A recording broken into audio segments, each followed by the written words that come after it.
welcome to Hasta la Vista, the podcast where the shade is cool, the leaves are lush, and friendship's perennial. We are your hosts. I'm Betsy Peterson. And I'm Mandy Olson. Two hobbyist sisters who love this plant as much as you do. Join us each week as we dig into all things Hosta, the plant affectionately known as the friendship plant.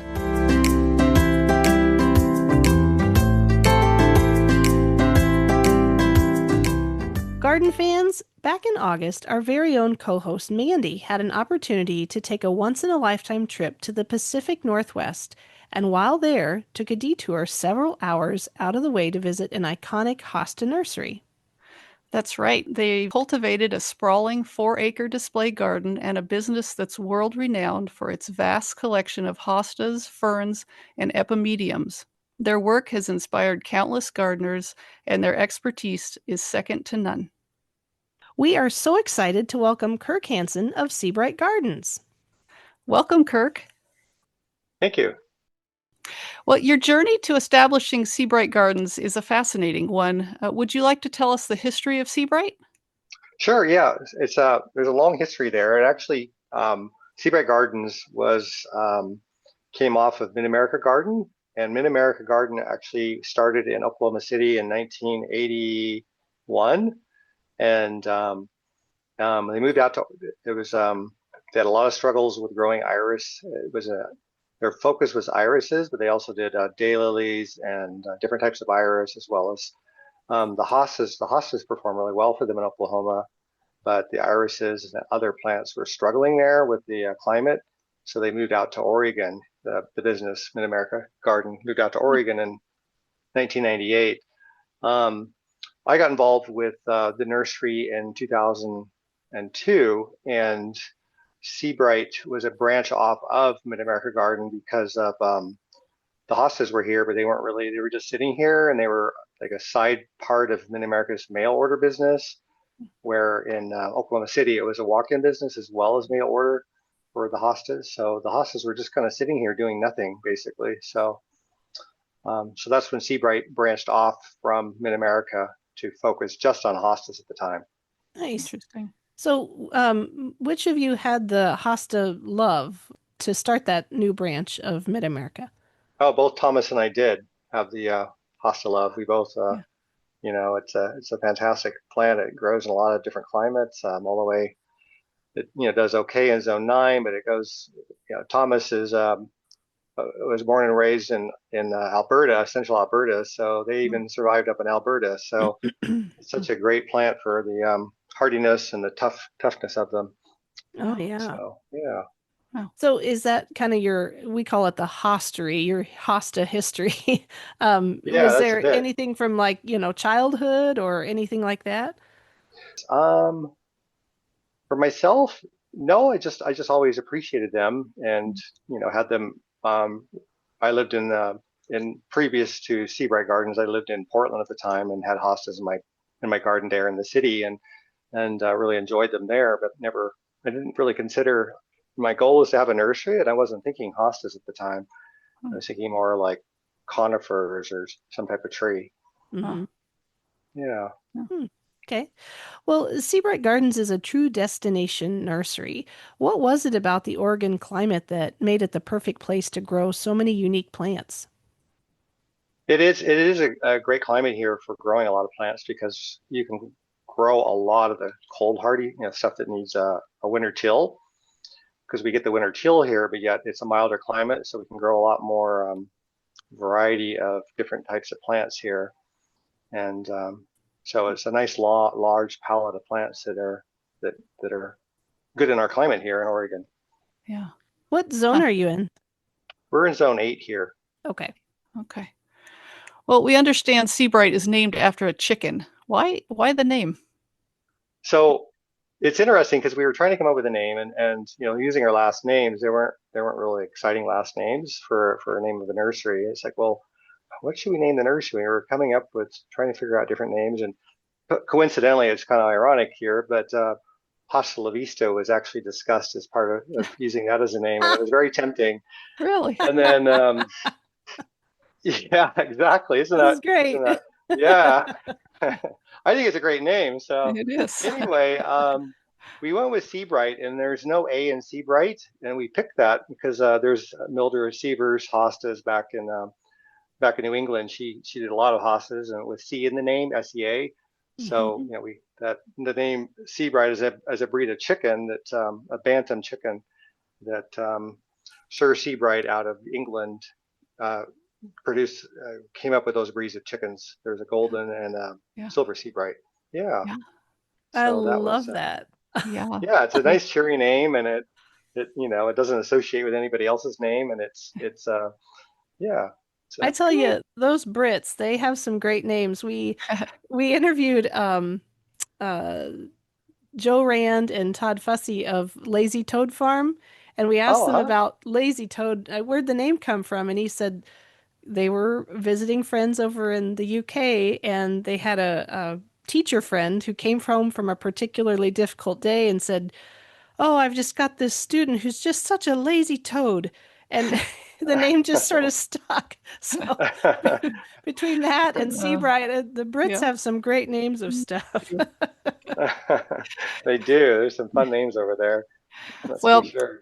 your 4 acres of botanical display gardens are a major draw for visitors. Can you tell us about them? Yes, they started basically our gardens here. There was really nothing here initially. So Thomas was here before myself in 1998. He moved out in the summer then, and there was a couple trees around the house, a couple conifers, an oak tree, and just grass around the house. And there was a couple of azaleas near the house, and that was about it. So he's a passionate gardener as well, and he just kept adding more and more to the garden and developing those gardens, and they just keep expanding, Hmm. and they're still expanding. I'm a little concerned about it because we're not getting any younger here. So They are yeah. beautiful, yeah. Well, do you use them as a living laboratory or, like, as a source of inspiration for your customers? Or both? um, Both really. I mean, they're definitely a focus is on inspiration for our customers. We it's like a garden on that's uh, a lot of our customers that come here see our gardens. They can relate to the gardens, but they are much larger than the average gardener, of course. But Mhm.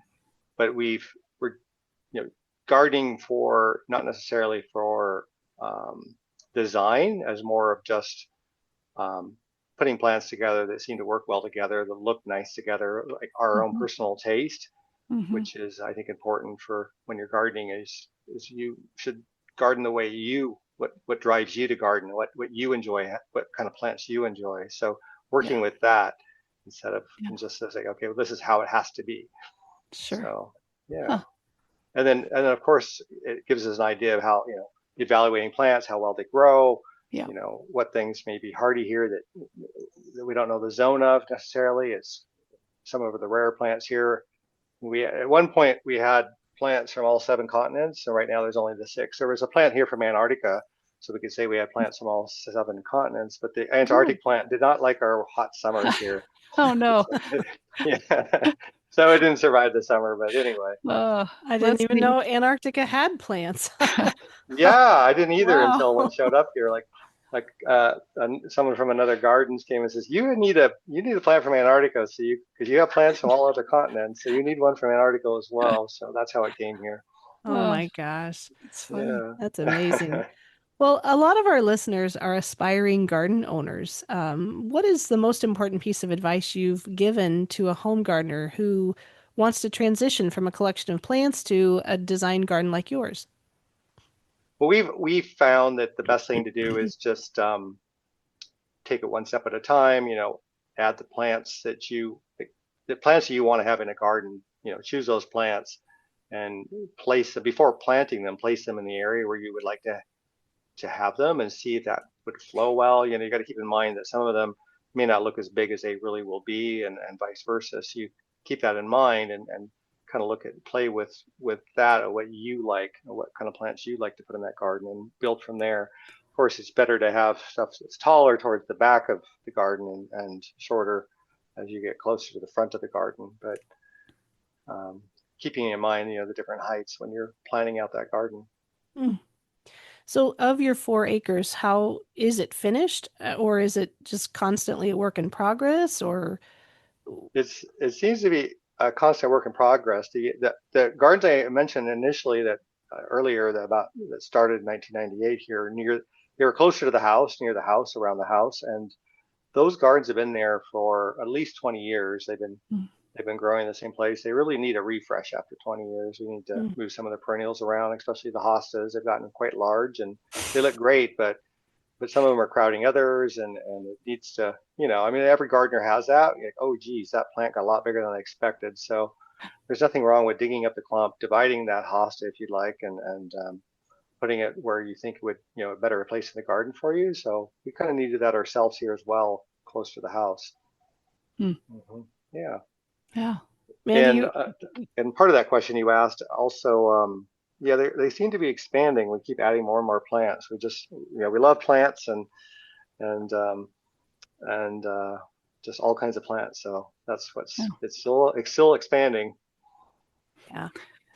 Well, you've got a massive on-site nursery plus a mail order catalog. Can you talk about how the catalog came to be and who it serves? So the catalog came about. We've had a catalog ever since the first year of business, officially 2004. But Mid America carried the hostas in their catalog, so we just took that portion of their catalog and designed our own Sebright catalog. It was pretty small at the time, and just every year since then, we've carried a catalog. We still have you know a, a hard copy catalog. We do have a catalog on our website.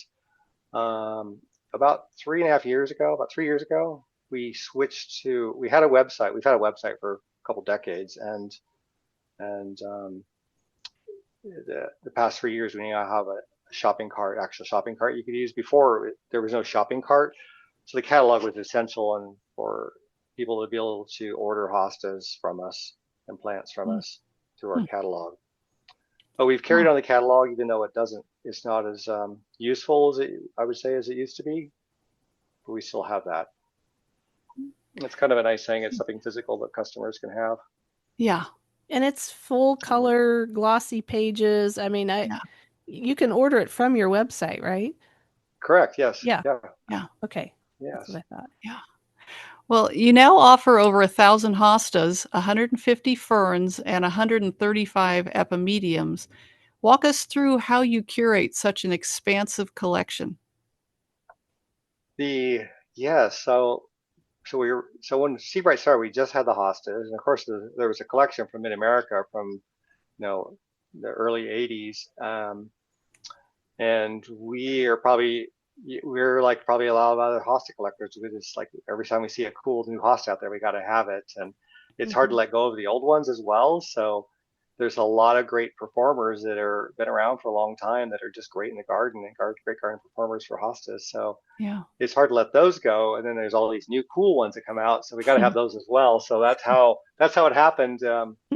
Getting over 1,000 hostas, and we've searched the Yeah. world for different new hostas that like, oh, this is really cool. We got to have this. So hence why Wow. we have over 1,000 varieties that we offer. So Say, yeah. I think you sound like all hosta owners, you know?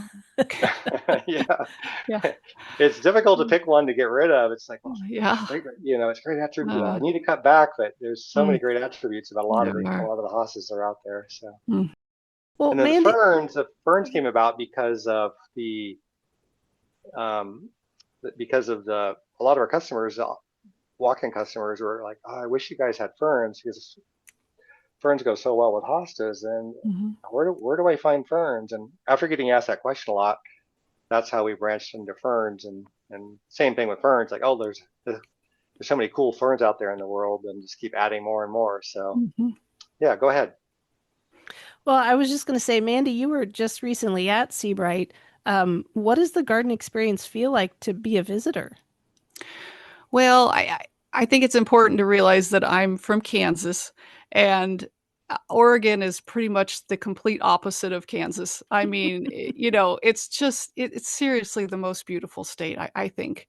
And we've been visiting there for about 10 years now, and I can't get over like how big everything is and how green, and like there's rainforests in your state, and it's just amazing. So Um, we flew into Seattle and for a wedding, and I told my husband if we're in Seattle, we have to go see Sebright. So I think it's what about a 3.5 hour drive from Seattle, and it was just wonderful. I mean, the giant trees and the I've never seen some of those clumps of hostas that big.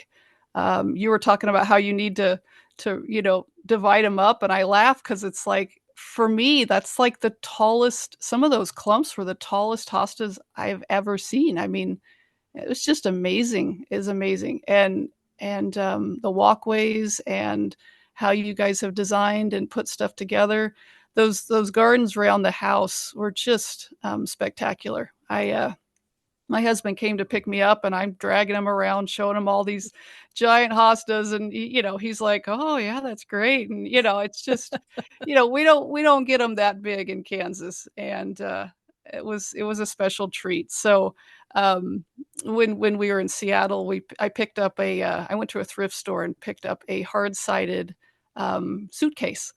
And I thought, I'm going to Seabright. I'm going to bring some home on the airplane. So you guys were nice enough to bear root my 8 big hostas that I bought, and they did great on the airplane, and it was so nice to bring them home and have them here. And I just want to tell these listeners that if you have the opportunity to fly into Portland, I think it's about an hour drive to Salem, and you really should go see Seabright. It was such a treat. So Oh, it was beautiful. So yeah, yeah. Yeah, man, good. Thank you. Mandy sent me a bunch of photos as she was walking around.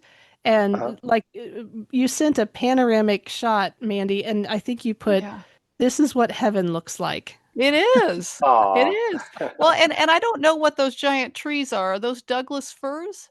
They are, yes, the Okay. conifers. Yeah, yeah, they Oh are my Douglas firs. goodness. I mean, They're horrible to garden under because of our climate out here. We have hot, dry summers, and oh so the trees have adapted to that. The ones that are, the yeah. Douglas fir is one of them. They're have very fibrous roots and they go everywhere and they continue to grow. Like wherever there's moisture, they'll grow Uh-huh. into that. So if you're watering your hosta garden, for instance, they'll go Oh. right into that and suck out the water Mhm. even from the hostas. That Oh like no. they'll actually strangle the roots of the hostas. So it's very Well, frustrating to that's one thing garden. I didn't know. And my brother-in-law is in Seattle, and he said that summer is actually the dry season, and that it Yes. rains 9 months out of the year, but not over the summer. And that was shocking to me. That Yeah, is yeah, Oh, shocking. And yeah. yeah. Mandy, We don't see. Go ahead. oh no, I was just going to Mhm. say, didn't you say a bunch of them were in pots, or maybe that's a Um, different garden I'm thinking of? no, I mean there were greenhouses with all of the Oh, ones he had for sale. sure, yeah, yeah, okay. I was I know thinking something else. I noticed a lot of those greenhouses Kirk had like do not enter across them.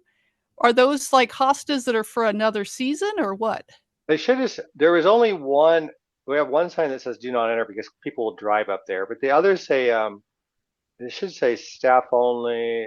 Oh yeah, yeah, I yeah. try to Well, word it yes. where you could look. I was trying to word it where you can look and go in there, but just no shopping. Oh, I didn't Yeah. think I was allowed in there because I just took Oh, pictures of it. Oh, they were so pretty in there. I just wanted to go look at all of them, but oh, you should that's have. Yes, I'm sorry. I oh should have no, stopped that's and checked okay. it. No, so that was great. That was great. Yeah. Thank you. My husband and I both were admiring your sprinkler systems. Did you weld those you know what I'm talking So about those yes, triangles, the yeah. The obelisks. We obelisk, had yes. And I yeah. know they're for sprinklers, right? They are, yeah. The Okay. we have a friend that she's a welder and she has welded those for us. Yeah. I think Oh. we got one somewhere. I don't remember. We got one somewhere. Like these actually work really well because you can grow viney things on it and like Oh, what a good clematis and idea. yeah. We took lots of pictures, and my husband has Cool. some work ahead of him, so he's gonna You weld have me weld some. some? Good, good. Yes, that's a Yeah. great idea. So, We got some at Shriners once. They had a really good thing they had there for climbing things. It was rebar with little pieces across because they yeah. come in shorter pieces, and those were welded, so you can like that was a great idea as well. These are a little No. more expensive. She charges quite a bit for them, but Oh, did she? she's a Oh, we have a friend that's all he he's also well. He's like, I can make them a lot cheaper if you Uh, want me to do them. Like, yeah. it's tempting. Yeah, my husband's like, well, that's just some basic stuff. I can go do that. Yeah, not a problem. I'm Yeah, like, he knows how to yeah, weld. Yeah, I mean, he it does. does Yeah, it does help, doesn't it? It looks it good. Yeah, does. Yeah. yeah, yeah. So they're All of it, beautiful. Yeah. all of a sudden, Sebright's getting their welding done from Yeah. Kansas. Yeah. I'm Yeah. sure. Oh, Oh, goodness. funny. Uh, Well, it's mid-October now. Is your season about done for the year, or do guests still have a little time to come get some Sebright magic? it's pretty much winding down. We stopped shipping at the end of September. We will ship to milder climates in October, but it's getting pretty late. I mean, the plants do need to get established a bit if you're going to plant them at this time of year. So it's best to wait till spring to plant those hostas and other plants we offer. Okay. Because and the hostas are starting to go dormant. So starting Yeah. out Yep. here, I don't know how they are in the rest of the country, but they're starting to. We're getting some yellow leaves and Yep. yeah. All right. Well, time for a little fun. We're going to play Finish the Rhyme. I'll read a 4-line stanza, and you just have to fill in the blank with the hosta's name. Are you ready? Yes. Okay. It's puckered leaves, a beautiful sight, a golden edge so bold and bright. It was a dream come true, a vision willed, a long awaited masterpiece. Now, Fulfilled. Yes. Lakeside Lakeside. prophecy fulfilled. Yeah. Yes. Yeah. Yeah. There you go. Good Very job. good. Okay. Second one. A wonderful Herb Benedict creation for Dr. Bob. He did such a fantastic and beautiful job. A hosta so small and cute, it's a ton of fun. A little garden masterpiece named. Bob Olson. There you go. Good job. Boy, no hesitation at all. You know your stock, don't you? Oh yeah. Well, Sebright Gardens is known for far more than just hostas. You have an incredible selection of ferns and epimediums. What first drew you to these specific plant groups, and what makes them such perfect companions for hostas? Yeah, as I was mentioning a little earlier there, before we talked about the visit out to Oregon here. Yeah, so the ferns, they came about because of customers kept asking, like, where do we find ferns? They go so well with hostas. Like, well, customers have a really good point here, so that's how we end up adding them. We just love ferns as well. They're a great plant in the world, and there's a lot of variety. There's thousands of varieties of ferns out there. Just finding ones that are great garden performers that they're hardy here, at least in Oregon, and a lot of ours that we carry are hardy elsewhere. The epimediums came about because they're a pretty tough plant and they're really cute, especially in the spring with the flowers. The new foliage is quite nice. In the spring, it has different tones in the spring than it does in the summer. And then same with fall. There's different tones with a lot of them. And they're a pretty tough plant. They just need a little bit of light. They can take almost full shade to almost full sun. So they're pretty variable in the garden, and they're a tough performer. They can compete with tree roots better than a lot of other plant perennials can, and they're a member of the barbarous family, excuse me, and which is a tough plant in itself. And so that's why we're carrying epimediums as well. They go well with the hostas and the ferns.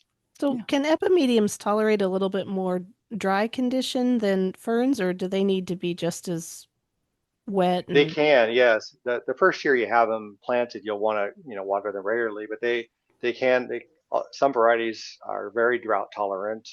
Um, we like for instance, especially the ones that spread more, they seem to tolerate drought even more so. Plants that I cannot grow anything underneath trees of, like at the base of trees, for instance. If there's a little light there, those epimediums will grow right there where it's tough to, because it's so dry, especially under conifers and such. hmm As long as there's some light that goes underneath there for the epimediums absorb, they'll need at least a couple hours of light or dappled light throughout the day to perform well. They need just probably a little bit more light than hostas do, but not much. The Okay, minimum requirements for hosta. So yeah. that's good to know. Do you have any particular favorites amongst the ferns or epimediums? That is a very tough question. It's the same as like with hostas. Like there's so many great attributes of so many of them that it's hard to have a favorite. Okay. Are there Yeah. any customer favorites, or I know of Japanese ferns and I know of ostrich ferns, and that's it. So Uh-huh. I am Yeah, the Japanese ignorant. painted ferns are very nice. I mean, they're really hardy and they have a lot of color.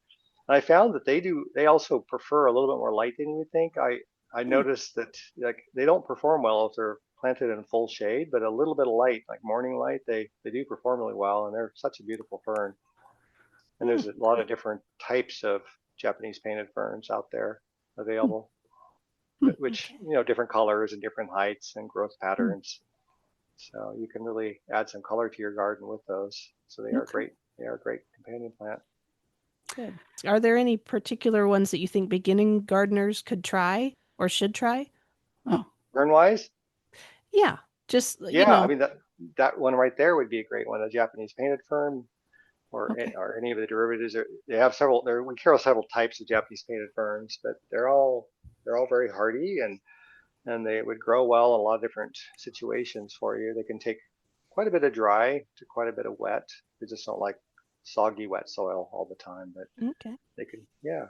And is that part of your mail order system too, or is it just hostas? No, we definitely ship ferns as well as the epimediums with Nice. and hostas. So Okay. yeah, I'm yeah, gonna have to go take a look because I think I Yeah. need to diversify some of my Mm. ferns in this Mm. area. yeah. They'd be hardy out in Kansas for sure. Yeah. Those Yeah. painted ferns. Yeah. Okay, Kirk. Well, it's time for our rapid fire segment called This or That. We'll give you two choices, and you just tell us the one that comes to mind. No overthinking. Are you ready? Okay, we'll try. Okay, here we go. Tall ferns fringing hosta beds or low-growing companion plants. I know I'm not supposed to overthink this, but I'd pick both. Yeah. Yeah, yeah. I was Cheater, Both thinking are. that too. cheater. Uh, That's okay. All right, how about growing hosta seedlings from scratch or dividing a mature hosta to expand your collection? Dividing a mature host to expand my collection. Yeah, okay. Seedlings can be tough. yeah, they can be a lot of patience with them. Yeah. Hmm. How about a rainy Oregon day spent in the greenhouse or a sunny day spent in the display garden? Oh, a sunny day in the display gardens. Yep, Okay. that sounds like more fun to me too. How about a trip to the stunning Oregon Iris Garden or a visit to the world-renowned Mount Hood National Forest? You have to do both. Yes, both. Yes. Another cheater answer there. I mean, they're both great. So, Oh, funny. uh, How about a strong, bold hosta like Sum and Substance or a delicate, elegant one like June? I really like June a lot. It's a great hosta. So Yeah. probably would pick June, but some of the Mhm. substance is great as well. Yeah, And there's such a, yeah, very different they are from very each other. different. All right, last one. Epimedium understory or wide leaf hosta statement? Oh, these are tough questions. Wide leaf hosta statement. Yeah. How's that sound? Yeah. Sure. That works. That works totally fine. Well, Kirk, this has been a wonderful episode, a wonderful masterclass. Thank you so much for sharing your incredible wisdom and passion with our listeners. It was a true honor. And where can our listeners find Sebright Gardens? The best place is on our website, sebrightgardens.com. We also have an Instagram account as well as a Facebook page with Sebright Gardens. Okay. Just search for Sebright Gardens and you'll find us there. Yeah. Great. Awesome. And to all of our listeners, thank you for tuning in to Hosta La Vista, the Friendship Plant Podcast. You can find us and send your Hosta questions to hostalavistapodcast@gmail.com. Find us and hit follow on Spotify, Apple Podcasts, or wherever you listen. And make sure to like us on our Facebook page. Join us next week for our final episode of Season 1 when we chat with David and Gail Russo about their beautiful home garden, growing seeds, and how to prepare beds for the spring. Until next time, thanks for listening and Hasta la vista, baby.